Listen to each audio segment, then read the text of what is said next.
As we've been fortunate enough to be successful for a lengthy period of time, enough to not have to have a job, other than this, the film career kind of thing that came up has afforded us the ability to care less about the commercial aspect of what we're doing in Nine Inch Nails. Right. And take a more, this is what it is. You may not like it.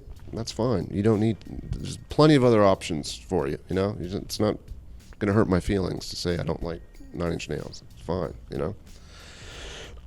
I think Donald Trump is an If that offends you and you don't want to come to the show, don't come. Right. It's okay. It's your right to do that. Do your thing. Trent Reznor of Nine Inch Nails hates fascists. Voted for Ted Cruz.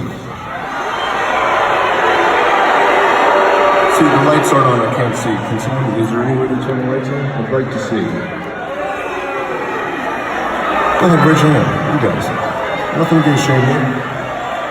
All right. Just checking.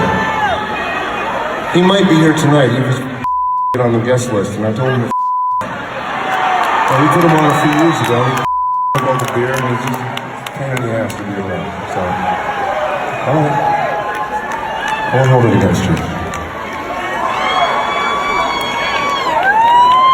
He has called out Texas Senator Rafael Ted Cruz. Elon Musk is using his position as the new owner of Twitter to roast Nine Inch Nails' Trent Reznor. After Reznor spoke out about his plans to depart Twitter, along with the arrogance of the billionaire class, Musk called the musician a crybaby. Musicians such as Blink-182's Tom DeLonge, Testament's Alex Skolnick, and Sebastian Bach have spoken out against how Musk has been running Twitter since he acquired the social media giant earlier this year. Reznor told The Hollywood Reporter about his plans for his Twitter usage. "We don't need the arrogance of the billionaire class to feel like they can just come in and solve everything. Even without him involved, I just find that it has become such a toxic environment. For my mental health, I need to tune out. I don't feel good being there anymore." Earlier today, a Twitter account posted, 48 hours since Elon Musk reinstated President Trump's Twitter account and the world still hasn't ended.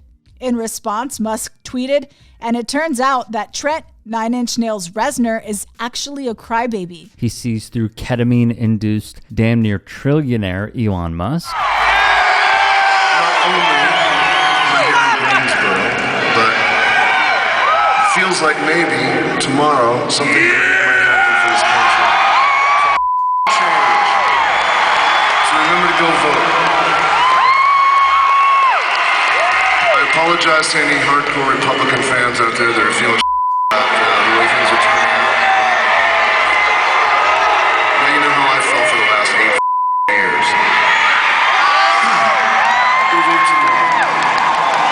And praised Barack Obama's win in 2008. As Bloomberg wrote, no matter his successes, Reznor's default mode has always been disaffection, including in his politics. His first hit, Head Like a Hole, is an ode to resistance. Head like a hole, black as your soul, I'd rather die than give you control. And the George W. Bush era album, Year Zero, imagines a dystopian future, in this case 2022, where there's no longer a separation between church and state, foreshadowing much. His commentary has become less subtle in recent years. He called out Taylor Swift by name for not speaking up about social and political issues in President Donald Trump's first term. Then he also, as we stated previously, told Cruz to F off. He would also endorse Joe Biden in 2020. As for Cruz, he'd respond to Reznor with a tweet, "To all the gullible reporters who are reporting that I asked to be on the guest list at a Nine Inch Nails concert, no, Nine Inch Nails is not my music taste." He was clearly joking. And for the record, I also didn't drink all his beer the last time, but I would have,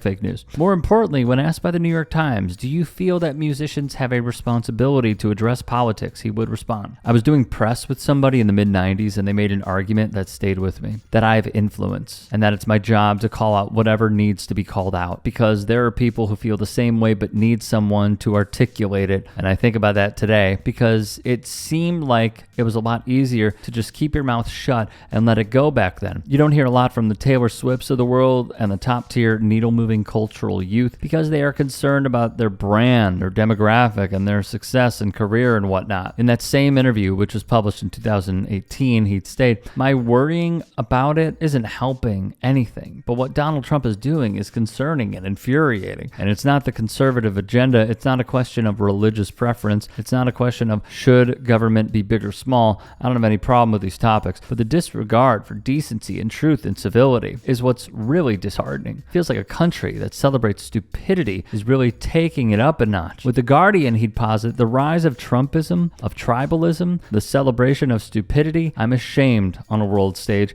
at what we must look like as a culture. It's seeing life through the eyes of having 4 small kids. What are they coming into? And who am I in this world where it feels like every day the furniture got moved a bit while I slept?" He'd also let his feelings be known on Kanye West. "How many Kanye West think pieces have The Guardian done in the last effing month?" he asked. "The guy's lost his effing mind. That's the think piece. His record sucked, and that's it. He has made great stuff. He's not in a great place right now. So you'd like the conversation to be wider? It would be nice, but there's no appetite." Then there was Rob Sheridan, an artist who has collaborated with Pearl Jam and 9 Inch Nails, to name a few, of course. The Independent reported on Twitter, Sheridan served as the band's art director from 99 to 2014, and he responded to a screenshot of a Facebook group called 9 Inch Nails America, which describes itself as a group for fans of 9 Inch Nails who are Trump supporters, conservatives, or just despise what the left has become in the United States. "When you've never actually listened to the lyrics," he wrote in a message online, "I just took a closer look at the god-awful graphic of that Facebook group. They're specifically using my glitched with teeth version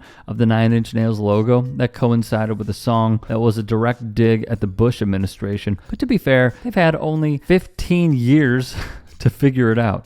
Hey, I appreciate you watching. Now, if you can, please do become a channel member by going to youtube.com/TYTsports and clicking the join button. If that's too much for you, you can just go to tyt.com/join to become a member. It helps all of us out here at the Young Turks and keeps our network afloat. In addition, you could follow me on my socials on Twitter, Instagram, and TikTok. Appreciate the love. Have a great day.